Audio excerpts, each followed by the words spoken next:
రైతుల సమస్యలపై విశాఖలో వైసీపీ భారీ ర్యాలీ నిర్వహించింది. జిల్లా పరిషత్ దగ్గరున్న శ్రీకృష్ణ మందిరం నుంచి కలెక్టరేట్ వరకు జిల్లా పార్టీ అధ్యక్షుడు అమర్నాథ్ ఆధ్వర్యంలో ర్యాలీ నిర్వహించి నిరసన తెలిపారు. ధాన్యం కొనుగోలు విషయంలో ప్రభుత్వం రైతులకు అన్యాయం చేస్తుందని, క్రాప్ ఇన్సూరెన్స్ లేకపోవడంతో జరుగుతున్న నష్టంపై ప్రభుత్వంపై ఒత్తిడి తీసుకొస్తామని అమర్నాథ్ అన్నారు. కూటమి అధికారానికి ఇచ్చిన 6 నెలల హనీమూన్ కాలం పూర్తయిందని, ఇకపై ప్రజా సమస్యలపై పోరాటం తప్పదని అమర్నాథ్ హెచ్చరించారు. కూటమి అధికారంలోకి వచ్చిన తర్వాత వారికి ముందుగానే చెప్పాం, మీకు 6 నెలల సమయం ఇస్తాం. 6 నెలల హనీమూన్ పీరియడ్ అనేటువంటిది ఏ ప్రభుత్వానికన్నా ఇవ్వాల్సిందే. ఇచ్చిన తర్వాత మీరు ఇచ్చినటువంటి హామీల మీద ప్రతిపక్షంగా వైఎస్ఆర్ కాంగ్రెస్ పార్టీ ప్రజల పక్షాన పోరాటం చేస్తుంది.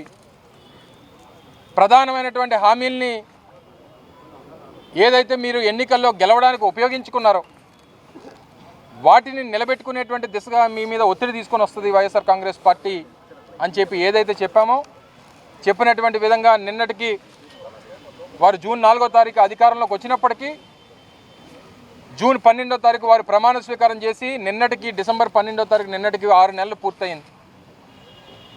ఈరోజు కార్యక్రమాన్ని చేపట్టాం.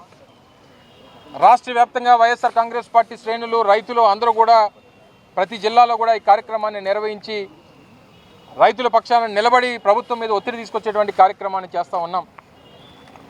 గతంలో ధాన్యానికి సంబంధించి వైఎస్ఆర్ కాంగ్రెస్ పార్టీ ప్రభుత్వంలో ఏదైతే మినిమం సపోర్ట్ ప్రైస్ 1750 రూపాయలు 74 కేజీల బస్తాకి వచ్చేదో ఈరోజు అదే బస్తా 1400కి 1300కి దళారుల చేతుల్లో ఎక్కడ నష్టపోతామనేటువంటి భయంతో వాళ్ళని బెదిరించి, రైతులను బెదిరించి ఈరోజు మధ్యవర్తులు రాజ్యం వెళ్తూ ఉన్నారు.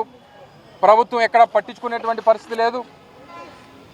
ఒక చరిత్రగా రైతులకి తీసుకొచ్చినటువంటి ఆ రోజు జగన్మోహన్ రెడ్డి గారు రైతు భరోసా కేంద్రాలు ఈరోజు నిర్వీర్యం చేసి 2019 ముందుకు ఏ రకమైనటువంటి పరిస్థితులు రైతులు ధాన్యానికి సంబంధించి లేదా ఎరువులకు సంబంధించి సొసైటీల ముందు ఏ రకంగా లైన్లో నిలబడి లాఠీ ఛార్జీలు చేయించుకొని ఇబ్బందులు పడేటువంటి పరిస్థితుల దగ్గర నుంచి వారి గ్రామానికే రైతు భరోసా కేంద్రాలను తీసుకొని వెళ్ళేటువంటి గొప్ప బృహత్తరమైనటువంటి కార్యక్రమం ఆ రోజు వైఎస్ఆర్ కాంగ్రెస్ పార్టీ చేసింది.